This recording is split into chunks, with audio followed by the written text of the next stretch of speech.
¿Llegarán las máquinas a suplir la sensibilidad de los escritores? En nuestro lunes de reporteros hablaremos de inteligencia artificial y creatividad. Además, lo mejor del cine polaco experimental y de animación llega a nuestro país. Bienvenidos a Noticias 22. Gracias por empezar la semana con nosotros. Hola a Laura Regis en la traducción de lengua de señas mexicana y los invitamos a que nos acompañen la próxima hora. Tenemos mucha información que compartir, por ejemplo, lo que va a suceder este año en el Coloquio Internacional Cervantino, que parte de la fusión de dos mundos.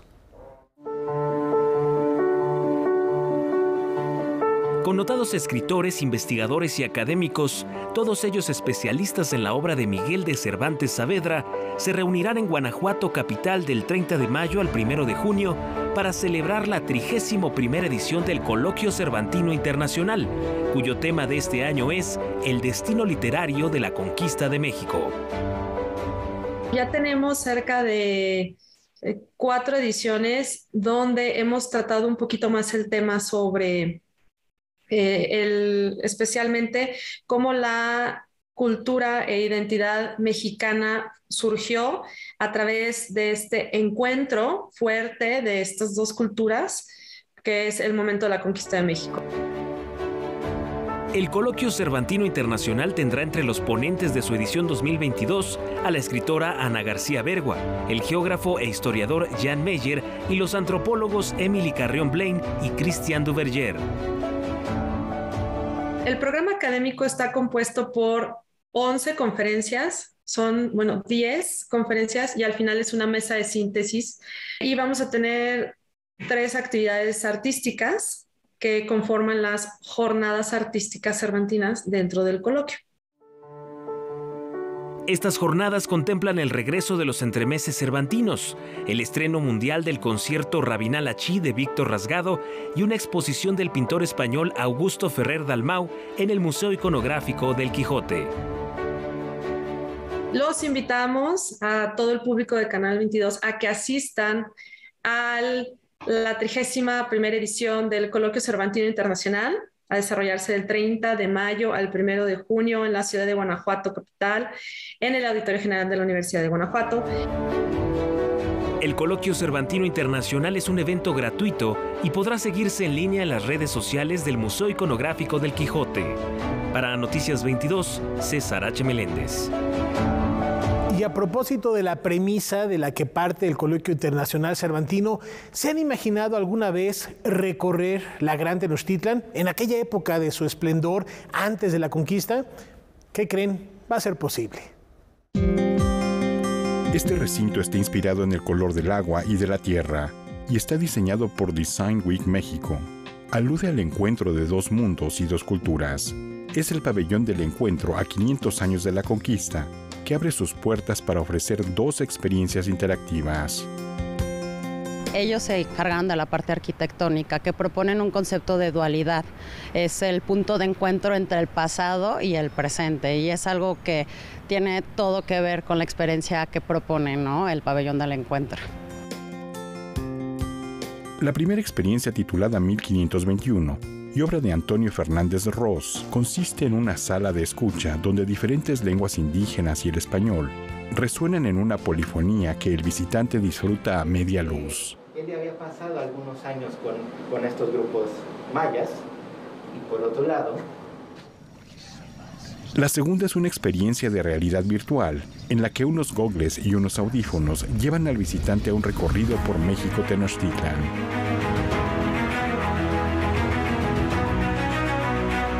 Es un viaje en el tiempo, realmente es lo que proponen, ¿no? Cómo un viaje en el tiempo te sitúa a ti como primer espectador, como testigo ocular de lo que sucedió desde el encuentro de Cortés hasta la caída de la Gran Tenochtitlan. Es situarte en la magnificencia de lo que fue en su plenitud la Gran Tenochtitlan, impactarte como lo hicieron los españoles cuando llegaron. Estas experiencias se fundamentan en una sólida investigación.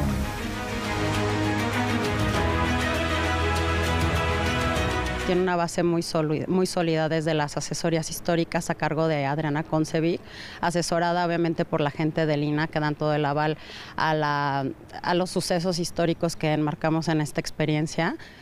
Por otro lado, también el guión, la parte ya como más dramática, fue llevada por María Moret, que es una gran dramaturga de México. Por otro lado, también está la parte de la idea general de Álvaro Gedovich. El Pabellón del Encuentro 500 años de la Conquista abre sus puertas este 24 de mayo en el Museo Nacional de Antropología, donde permanecerá hasta el 28 de agosto. La entrada es libre, previa reservación en su sitio electrónico y pago del acceso al museo. Noticias 22, Víctor Gaspar. Y ya que vamos a viajar por el tiempo, ahora hagámoslo en el litoral veracruzano para celebrar la historia de uno de los puertos más importantes de nuestro país. Coatzacoalcos ha sido, es y seguirá siendo uno de los puertos más importantes de la República Mexicana.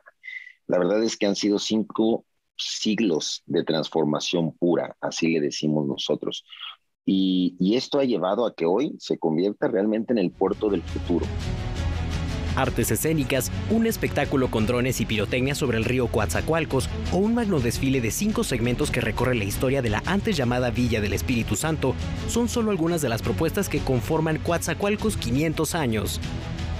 Esta celebración incluye pues una gran instalación lumínica en la escollera de Coatzacoalcos, que la escollera, para que todos lo sepan, es como el gran ícono de la ciudad. Entonces lo que vamos a hacer es una instalación en donde la vamos a iluminar como si estuviéramos prendiendo un pebetero. Sí, somos una zona petrolera, pero no solamente eso. Coatzacoalcos tiene muchísimas cosas para poder proporcionarles, y una de ellas es la gastronómica, independientemente de todos los espectáculos y shows que van a ver. La celebración, además de reconocer la labor de este municipio, pretende que el nombre de Coatzacoalcos resuene en otras latitudes. Lo que queremos es que Coatzacoalcos brille por lo más alto y que todo el país y el resto del mundo volteen a verlo, porque va a ser un gran protagonista en los próximos años. El cronograma completo está disponible para su consulta en www.coatza500.mx. Noticias 22, Rodrigo Peredo. Cambiando de tema, recordarán que hace algunas semanas platicábamos de la situación en la que se encuentra la casa cueva de Juan O'Gorman. Pues les platicamos que también hay buenas noticias, hay planes en un futuro que, si se llevan a cabo, ofrecen un atisbo de esperanza para este emblemático recinto de la Ciudad de México.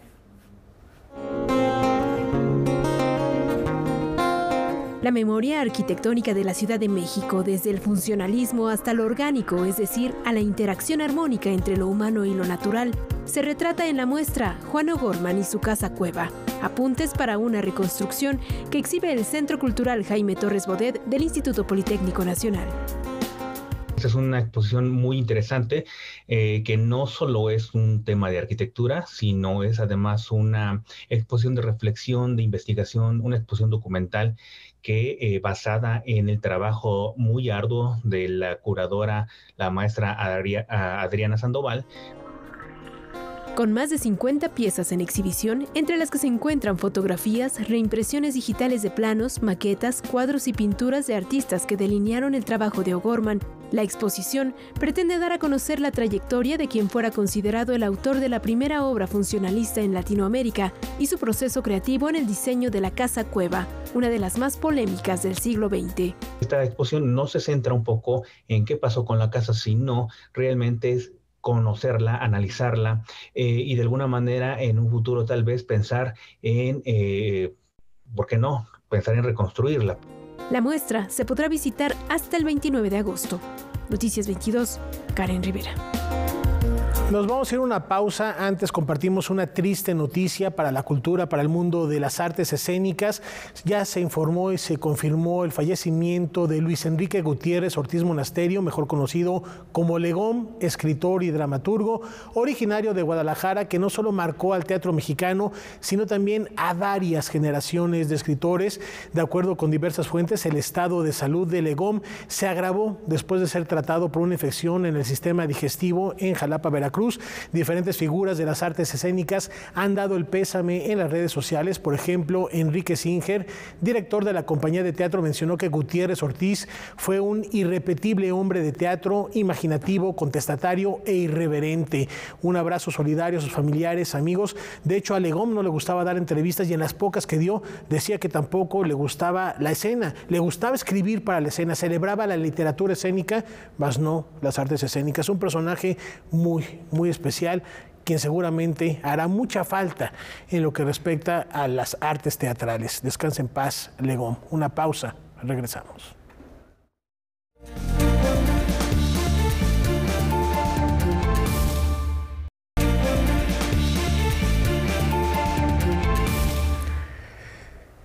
Esta noche les queremos compartir la historia, una de las tantas historias que se construyen en el laboratorio La Imagen del Rinoceronte, un lugar al sur de la Ciudad de México que impulsa la labor y el desarrollo de artistas emergentes. Van a ver qué trabajo. Llego al taller, pues antes se grafiteaba, ¿no? Andaba en la calle, de vago, ¿no? Y de ocioso y pues no tenía ni la prepa, no había acabado la prepa. Llego al taller, aquí al taller La Imagen del Rinoceronte y pues nace pues esta nueva, bueno, es como una espina, ¿no? De querer crecer, de querer estudiar. Me fui a estudiar a Zacatecas, ahorita ya pues me falta prácticamente un año. Ahí en orientación de teoría del arte. Voy a salir como teórico del arte.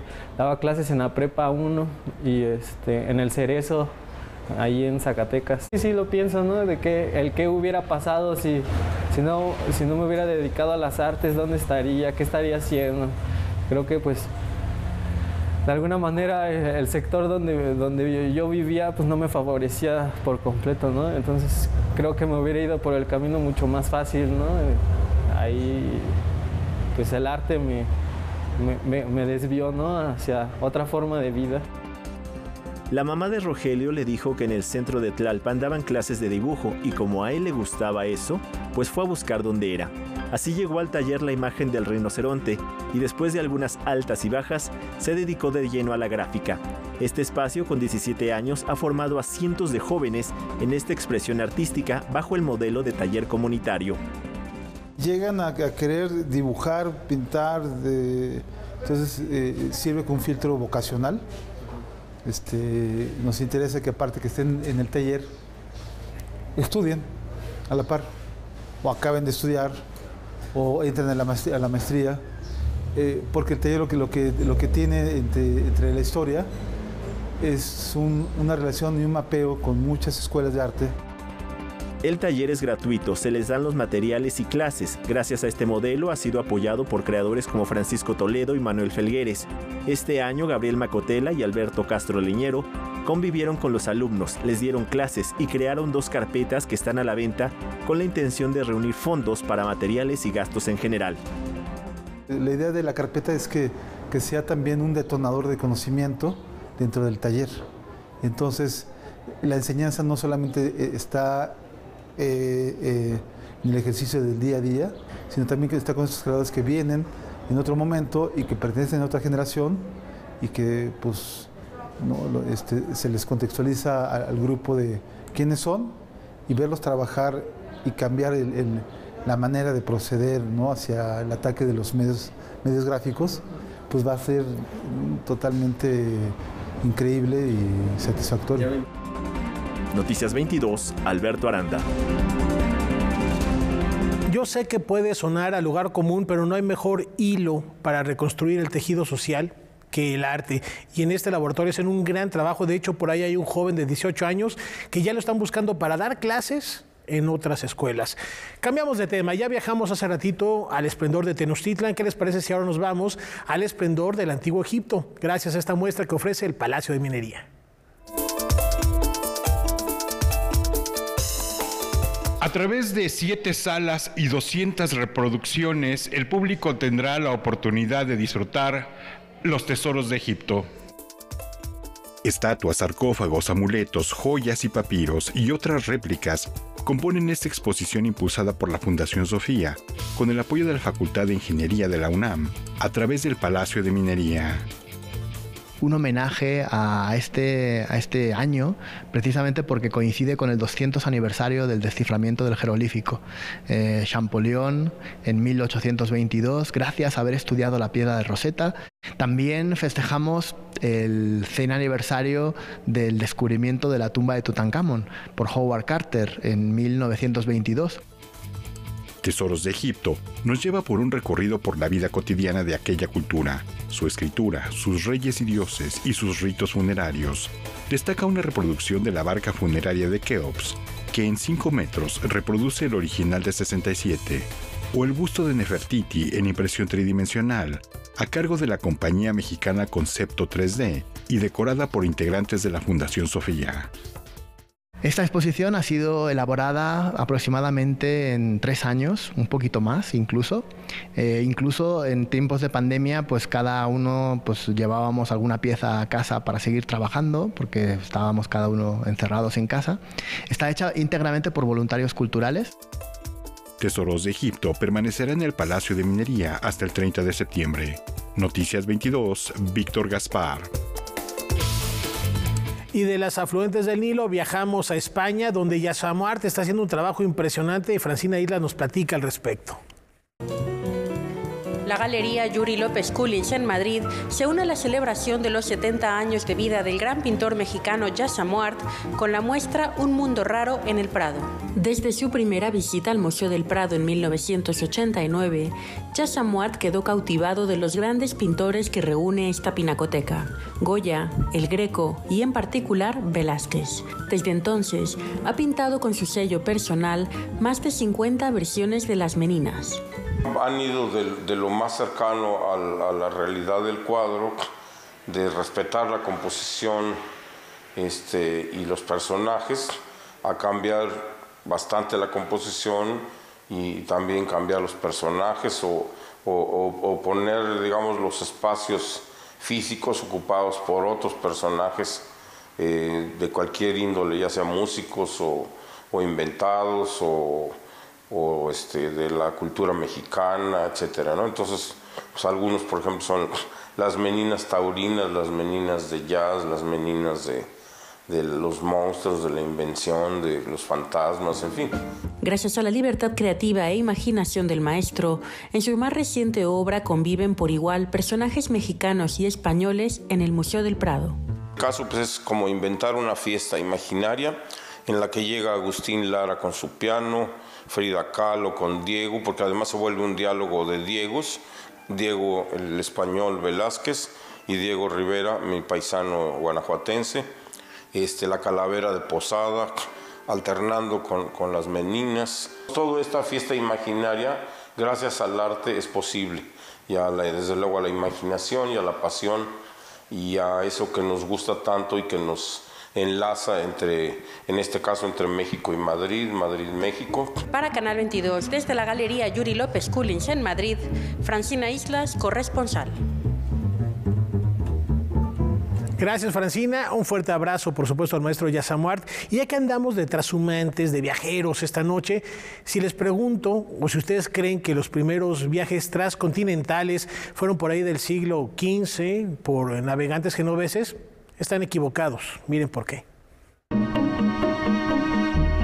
El desembarco de una comunidad de noruegos capitaneados por el navegante Eirik el Rojo en Groenlandia, registrado en la historia a finales del siglo IX, fue la hazaña de la que partió el escritor Adrián Curiel para realizar su novela Vikingos, los verdaderos descubridores de América, que se publica en su segunda edición.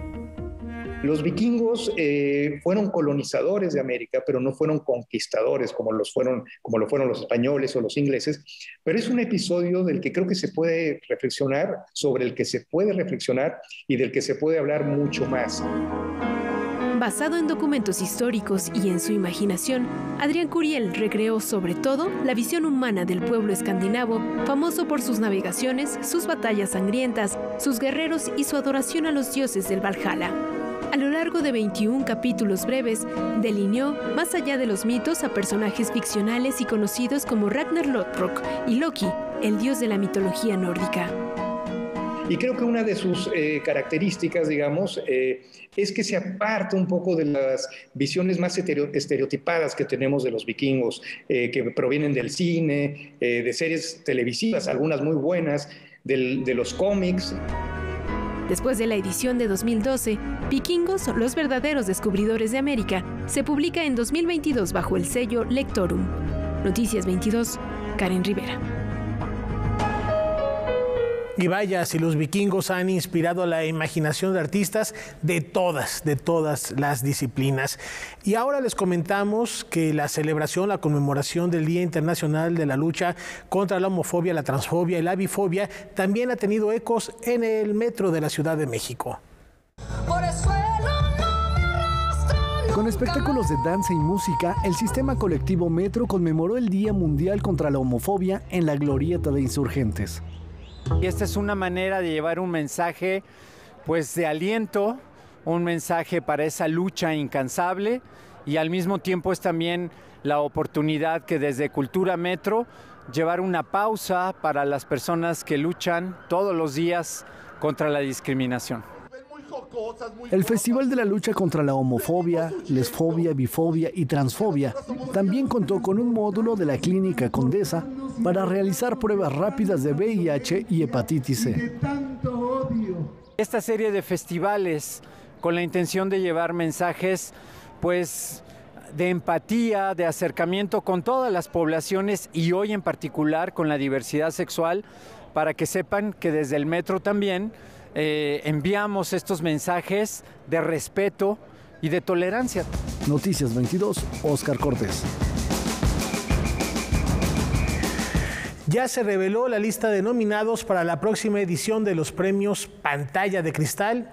No es por presumir, pero Canal 22, el Canal Cultural de México, consiguió varias nominaciones. Canal 22 consigue 12 nominaciones y una mención especial a los premios Pantalla de Cristal. Esta es una versión especial dedicada a los medios públicos asociados a la red. El programa Me Canso Ganso se convirtió en la producción más nominada al obtener 3 candidaturas, una en la categoría de formato original de programa de entretenimiento de televisión, otra en la categoría de escenografía original de programa de entretenimiento de televisión, y una más en la categoría Campaña de Promoción de Programa de Televisión, donde también está nominada la campaña de promoción realizada a la película Calzón sin Inspector del director Alfonso Arau, que pasó por Canal 22. Esta televisora también está nominada en la categoría de Campaña de Promoción de Evento o Transmisión Especial de Televisión por la 63 entrega del Ariel y tiene otra candidatura en la categoría de Formato Original de Programa de Entrevista de Televisión que consiguió Sin Azúcar. Chamuco TV, una coproducción realizada por 11 TV, TV UNAM y Canal 22, consiguió 2 nominaciones, una como mejor formato original de programa de opinión de televisión y otra por mejor escenografía original de programa de opinión o entrevista de televisión. Empezamos con la fiesta. El noticiero cultural aspira a llevarse el premio a mejor escenografía original de noticiero de televisión y Catarsis compite en la categoría Mundo Multiplataforma. Finalmente, Silvia Lemus, conductora del programa Tratos y Retratos, se hizo acreedora al premio INIC, una palabra de origen náhuatl que significa quien va primero. Además, Fernando Rivera Calderón, conductor del programa Me Canso Ganso, recibió una mención especial. Aún no se sabe cuándo se realizará la ceremonia donde se darán a conocer a los ganadores. Noticias 22, Julio López. Muchas felicidades a todos los nominados, pero sobre todo muchas gracias a ustedes por su compañía en la señal de Canal 22. Recuerden que sin ustedes esto no tendría razón de ser. Muchas gracias y subrayar que además Catarsis, además de El Mundo Multiplataforma, también tiene una nominación en modelo de desarrollo propio. Enhorabuena también para Pedro Cominic, un fuerte abrazo. Y como cada lunes, Javier Aranda Luna comienza la semana en Debate 22. Octavio Paz volverá a circular en Cuba. Para hablar al respecto, nuestro compañero recibe al escritor, político, activista y director del Fondo de Cultura Económica, Paco Ignacio Taibo II. No se pierdan esa entrevista en punto de las 9 de la noche, terminando este espacio informativo. Una pausa, regresamos.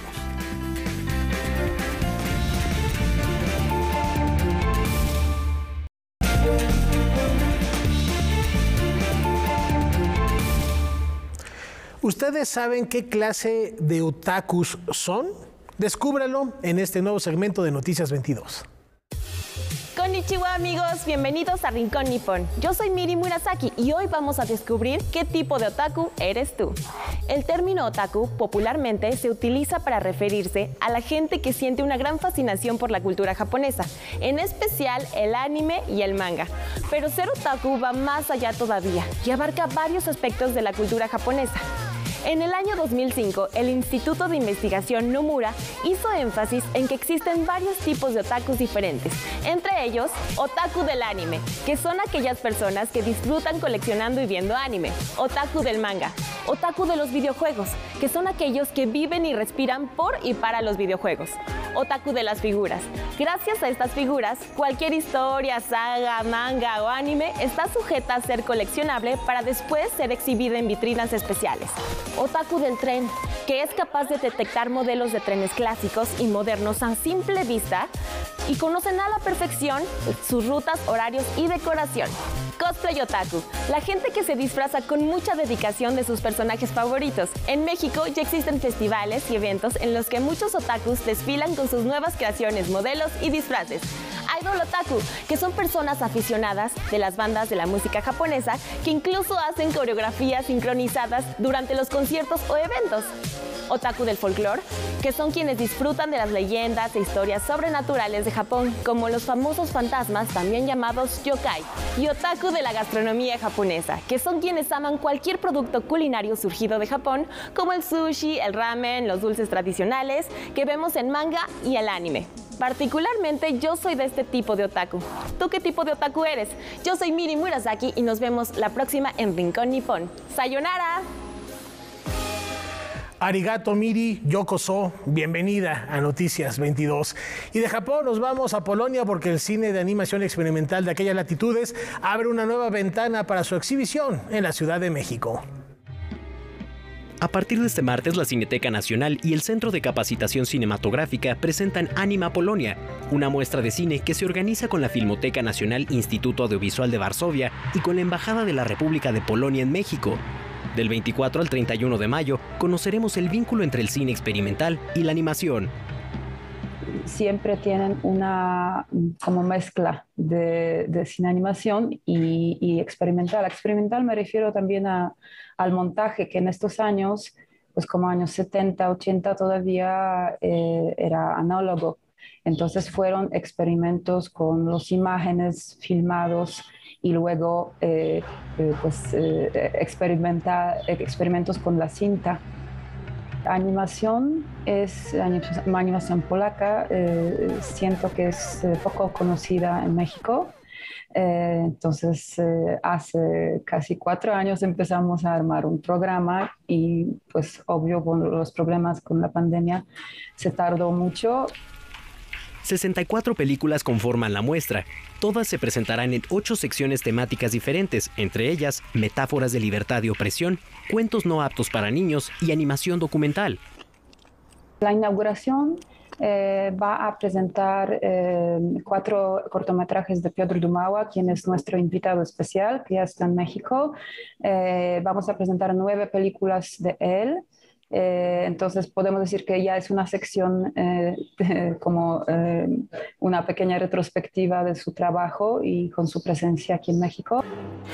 Aprovechando su visita, el cineasta ofrecerá una clase magistral el miércoles 25 de mayo. Para conocer la lista de títulos que conforman la selección oficial, visite cinepolacoenmexico.pl. Noticias 22, Rodrigo Peredo. Y a propósito de Séptimo Arte, ya comenzó la muestra de cine en lenguas indígenas y este año parte de su programación puede verse desde la plataforma Filmin Latino. La maternidad será el eje temático de la tercera muestra de cine en lenguas indígenas, que tiene el propósito de celebrar la diversidad cultural, además de promover la conservación de los idiomas originarios del país. Por motivo del Decenio Internacional de las Lenguas Indígenas, nombrado por la ONU 2022-2032, este año decidimos hacerla a 10 meses, dando hincapié a que cada mes se hablará de un tema en particular. Durante el mes de mayo, el Instituto Mexicano de Cinematografía programó 4 títulos. Las películas son La Pasión de María Elena, de la directora Mercedes Moncada, es un título que está en Rarámuri, bueno, español y Rarámuri, Mujer Lloreme, y en sus dos vertientes, en un segmento que se llama Partera y otro que se llama Curandera, de la realizadora Iris Villalpando, y está hablado en Lloreme.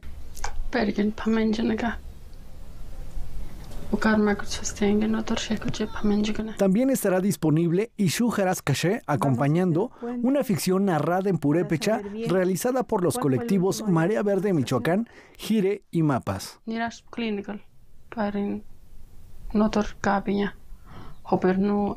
Invitamos a todo el público a entrar a la página del INCINE, incine.gov.mx, y buscar la programación. Ahí se encontrará un banner muy bonito en color naranja.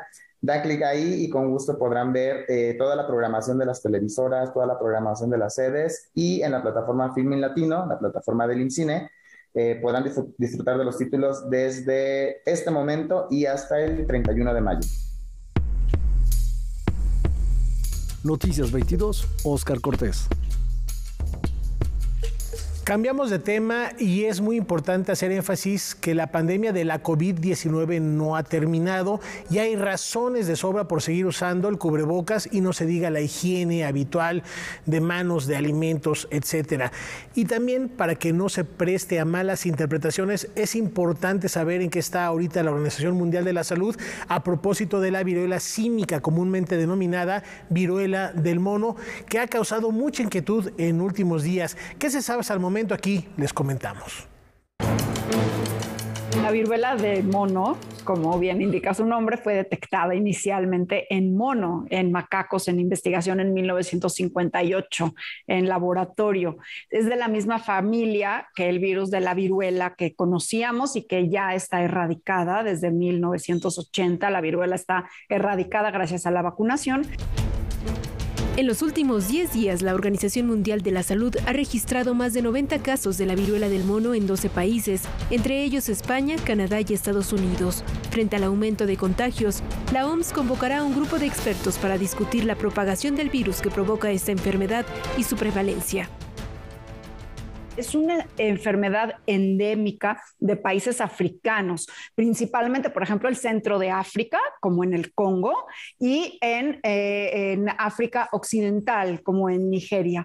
Llama la atención que de pronto suba la incidencia, pero llama más la atención que aunque los primeros casos están relacionados a un viaje a Nigeria, el resto no está asociado a ningún viaje. Entonces llama la atención porque estamos hablando posiblemente de una transmisión comunitaria. La viruela del mono es una zoonosis, un virus transmitido de animales a humanos, y su reservorio natural son los roedores. La forma en la que se presenta en el 2022 es atípica, porque no ha podido establecerse su ruta de contagio. Existen 2 cepas, la primera con una letalidad del 1% y la segunda con el 10%. Su transmisión se da a través del contacto con heridas, fluidos corporales, gotas de saliva y material contaminado. Y en general no es de que causa brotes, o sea, no es sumamente contagioso, pero será momento de evaluar si el virus ha tenido algún cambio importante para que lo monitoreemos. La reunión de la Organización Mundial de la Salud buscará la conexión que existe entre los casos individuales del brote actual y también si se está frente a una nueva variante de este virus. Noticias 22, Karen Rivera. Bueno, a tomar precauciones, insisto, sanitarias y mucha atención también con no contaminarnos la mente con noticias falsas. Nos vamos a la pausa y lo hacemos como cada lunes de la mano de los cronistas del Renacimiento Mexicano que nos llevan en esta ocasión de paseo por el municipio de San Antonio, La Isla, en el Estado de México. Una pausa, regresamos.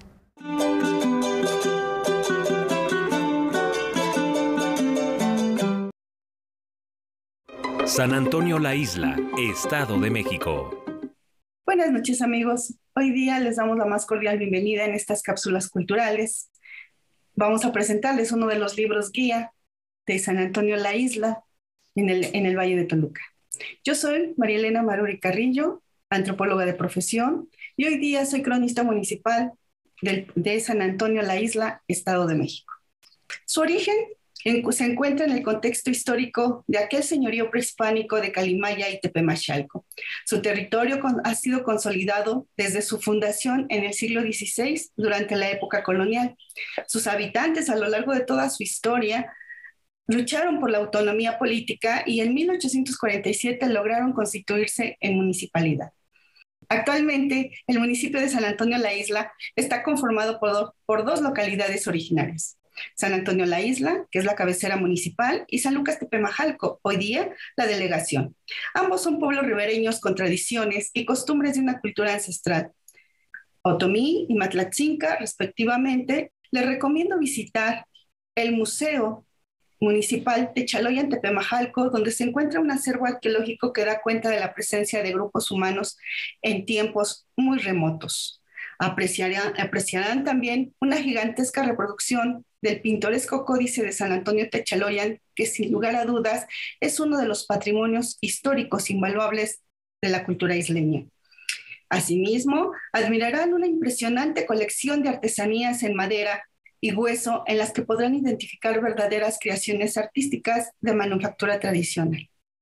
Hacer una parada turística en San Antonio La Isla es una experiencia cultural, desde gozar del paisaje de alta montaña, engalanado por el Nevado de Toluca, contemplar e identificar las figuras lacustres en la fachada de su templo, hasta maravillarse por el arte popular en madera, son testimonio de un pueblo que siempre ha estado en pie de lucha. Muchísimas gracias y les hacemos la cordial invitación para que nos visiten en el Valle de Toluca. El pueblo de San Antonio La Isla, hoy día sitio de interés histórico, los espera.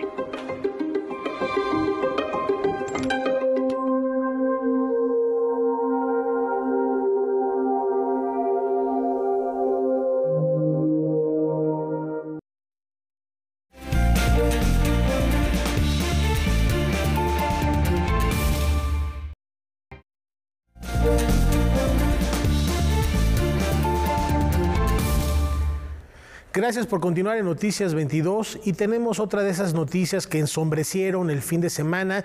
Colin Cantwell, uno de los artistas conceptuales y diseñadores más sobresalientes de la industria cinematográfica, dejó este plano material. Recordamos y celebramos su legado hoy que seguramente viaja en una nave en una galaxia muy, muy lejana. Este fin de semana murió a los 90 años Colin Cantwell, creador de la emblemática Estrella de la Muerte de Star Wars y otras naves que aparecen en la saga.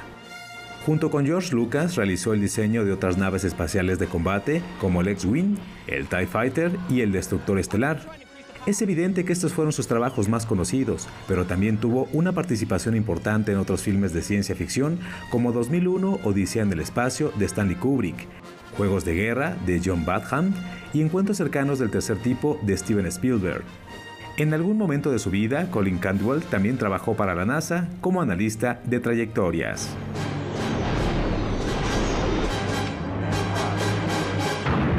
Noticias 22, Julio López. Bueno, su legado queda para la posteridad. Y en otros temas, Óscar Santos Coy transforma en poesía sus travesías por el mundo. Aquí la información. Durante la última década, el poeta Óscar Santoscoy viajó por distintas partes del mundo para disfrutar de la naturaleza. Todas sus experiencias y sensaciones las expresó a través de versos que formaron con el paso del tiempo el poemario titulado Ola de Oro. Olas de Oro es una poesía de paisajismo, le llamo, porque pues transcribo amaneceres, ocasos, pues océanos, experiencias, tengo poemas a flores, ¿no? A vivencias principalmente, ontológicas, epifanías que me van surgiendo en mi caminar, pero es una poesía de paisajismo. En la publicación hecha por la editorial Praxis, incluye el primer poemario del escritor mexicano titulado Agua del Alba. También hay que ser observador, ¿no? Tener la sensibilidad para poder percatarnos de todo nuestro entorno, de todo lo que conlleva pues un camino, ¿no? Una flor. Entonces, en efecto, hay que estar constantemente abiertos y dispuestos en todos los sentidos. Noticias 22, Óscar Cortés.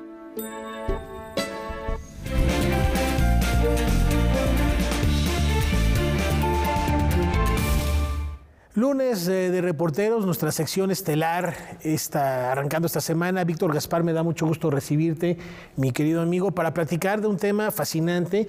Lo decíamos ahorita en la pausa, ya hay inteligencia artificial que ha reproducido pinturas, que ha tratado de hacer música, pero falta la emoción.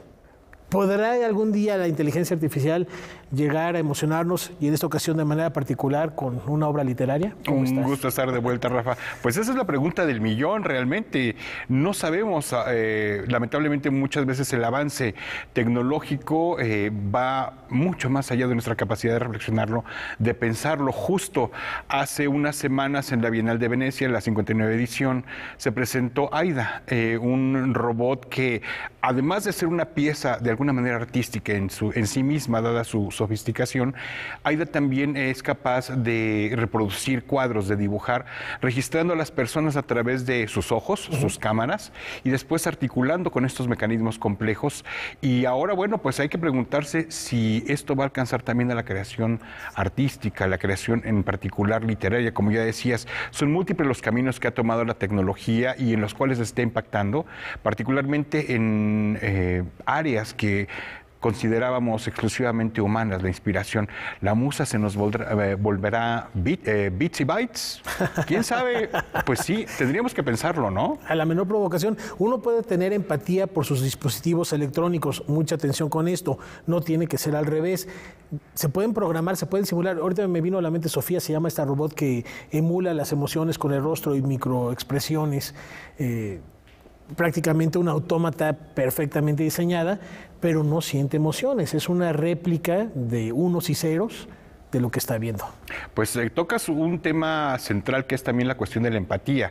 Empatía que las neurociencias se han dedicado a investigar, empatía que nosotros como seres humanos establecemos con otros seres humanos, establecemos con otros seres humanos a través de la pantalla de televisión, a través de otros medios y que de alguna manera codificamos. Pero ¿en qué momento también esa empatía la estamos volcando a dispositivos electrónicos? ¿Cómo está cambiando nuestra percepción, no solamente de lo que pensamos, sino también del mundo? Y en ese sentido, recientemente, un autor español retoma una de las novelas que había escrito y, bueno, no les platicamos más. Esto es, falta una palabra y tal vez falta también una reflexión. Vamos a ver de qué se trata esta primera parte en torno a la inteligencia artificial y la creación concretamente literaria. En 2005, Ángel García Crespo escribió Falta una palabra, novela romántica breve. Hace unos meses llevó este material a su terreno académico de investigación, la informática, para explorar el vínculo entre inteligencia artificial y creatividad, concretamente literaria. A mí lo que me sorprendió es que, por un lado, siguiera con el mismo estilo que yo tenía en la novela, de tal forma que yo, que tengo muy mala memoria, si ahora me das un párrafo de la novela, es posible que no sepa decirte si es mío o es de la máquina. El investigador introdujo alternadamente párrafos de este texto para que el software continuara con la narración, haciendo muy ocasionalmente correcciones mínimas de los 3 resultados. Esto se conecta con un servidor donde está todo el modelo de lenguaje y ahora empezará a darnos 3 alternativas, ¿vale? Digamos que ese es el proceso. La parte de conexión con el software sí es mía, ¿vale? Pero realmente estamos utilizando un modelo de lenguaje que no es nuestro, ¿vale? Es un modelo de lenguaje que está a disposición de cualquiera que quiera utilizarlo, ¿vale? Que es GPT-3. La novela de 2005, con aproximadamente 25.000 caracteres, pasó en su versión digital a un estimado de 38.000. Este ejercicio es parte de una investigación que busca determinar en qué grado un lector puede discriminar la creación artificial de la realizada por humanos y el cual está disponible en línea. Estamos haciendo un estudio científico donde cualquiera que lea la novela puede leer verá que los párrafos tienen un número, ¿de acuerdo? Van numerados, puede entrar en una web, ¿vale? Y decir, pues yo creo que estos son los párrafos que ha escrito la máquina. Ángel García Crespo hace algunas consideraciones sobre la creación literaria apoyada en inteligencia artificial, pero también reflexiona sobre las implicaciones éticas. Yo creo que se debería de obligar a decir si se ha utilizado una inteligencia artificial, ¿vale? Qué partes se han utilizado o el porcentaje que se ha utilizado para que sepas que haya habido una máquina haciendo esa novela. Noticias 22, Víctor Gaspar. Pues es una gran provocación, habrá que leerlo y habrá de tratar de identificar esos elementos, porque pareciera que la tendencia del ser humano es volvernos autómatas, está el metaverso y todo esto. Ahorita estamos hablando de un ejercicio literario, pero pareciera que el chiste es ponerte las gafas virtuales e irte a otro mundo que no existe. Y sin embargo, yo creo que también está la falta de un ejercicio filosófico. Como ya decíamos hace un momento, el mundo cambia, lo cambiamos de una manera bastante vertiginosa y a veces no nos tomamos el tiempo para reflexionar sobre lo que estamos haciendo. Desde luego no se trata de poner ni aquí el apocalipsis ni la panacea tampoco, pero sí es necesario reflexionar en torno a qué nos está permitiendo esas extensiones, ya no de nuestras manos con las herramientas neolíticas, ya no de las máquinas de la edad industrial, sino de esas máquinas de alguna manera espirituales, si no mal recuerdo la frase que usa Ray Kurzweil, y que están transformando nuestra conciencia y nuestras concepciones, están impactando directamente a nuestro cerebro, y no nada más a través de las neurociencias, sino de cómo entendemos y moldeamos esta plasticidad del cerebro a través de esas creaciones literarias. Creo que son muchas las aristas, creo que se hace un tanto evidente a través de este primer reportaje, de esta primera parte, las aristas que tenemos enfrente para reflexionar desde la perspectiva ética, la perspectiva mediática, la perspectiva social, la perspectiva neuronal, en fin, la concepción del mundo, en fin, son muchos los aspectos y creo que es tiempo de empezar a reflexionar. Ya hay muchos autores, o por lo menos algunos, que han empezado a hacerlo a través de publicaciones, de libros. Hace un momento hablábamos de Byung-Chul Han, pero desde luego hay otros. Y bueno, pues hay que acercarnos desde eso, desde la literatura y desde cómo la literatura incluso se está transformando, ¿no? A través de, en este caso concreto, de las máquinas, digamos, pensantes, sintientes.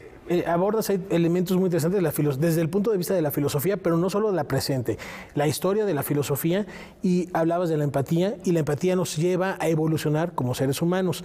Vamos a hacer los anuncios bien de los libros después de ver esta segunda parte del reportaje. Así es, vamos a ver a Alberto Chimal, quien es un fecundo estudioso de la ciencia ficción y desde luego de la tarea literaria.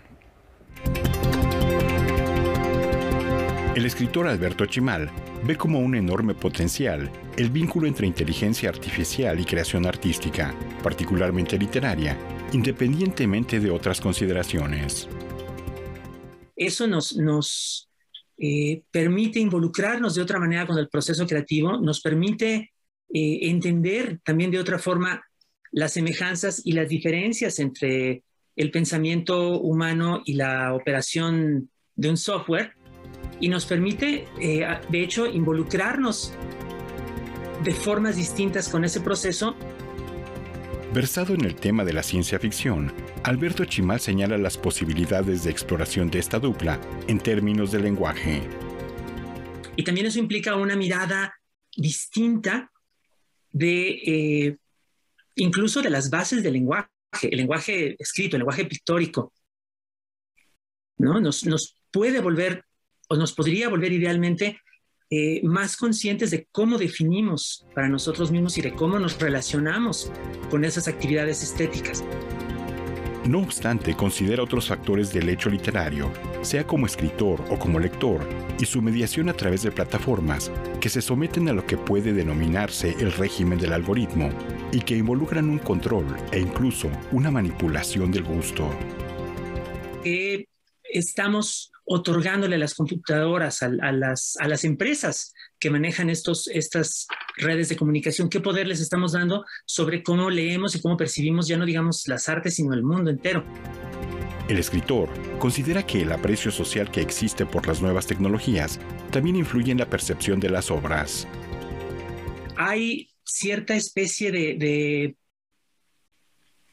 idea preconcebida, ¿no? de prejuicio por parte de los observadores humanos, según el cual estas obras nos deben parecer más interesantes o deben tener como una especie de valor agregado por el hecho de estar producidas por una máquina. Noticias 22, Víctor Gaspar. Bueno, sirva esto también de reflexión para apagar los dispositivos electrónicos unos minutos, la tele no. La tele no, la tele la pueden dejar prendida porque aquí van a aprender mucho, pero también, mi querido Víctor, a conectarnos, hablas de la máquina espiritual, que eso es un término cuñado también ya hace algunos ayeres, reconectarnos con la misma. Y también de las máquinas eróticas.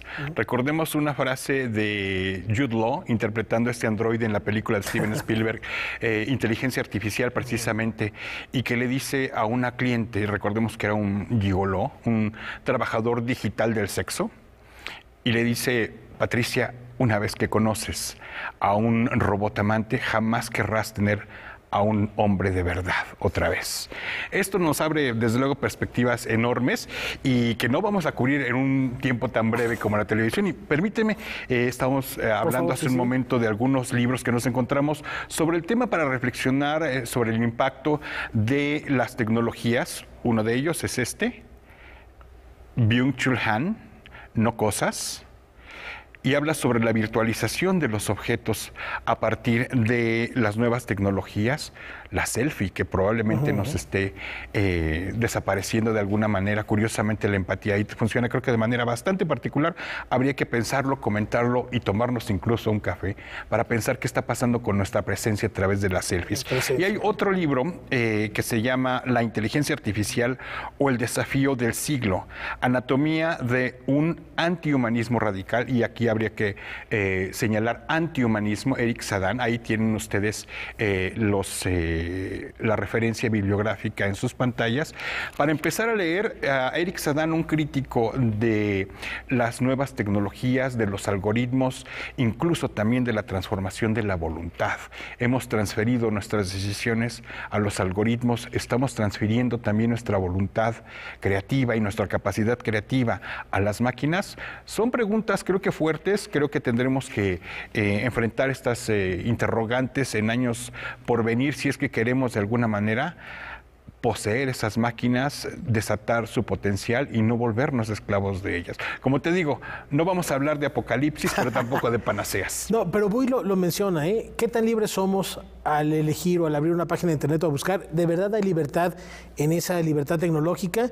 No se trata de que las máquinas sean más humanas, sino de nosotros ser menos inhumanos. Gracias, Víctor. Nos vamos. Recordamos a Joe Cocker. Hasta mañana. Muchas gracias. Buenas noches.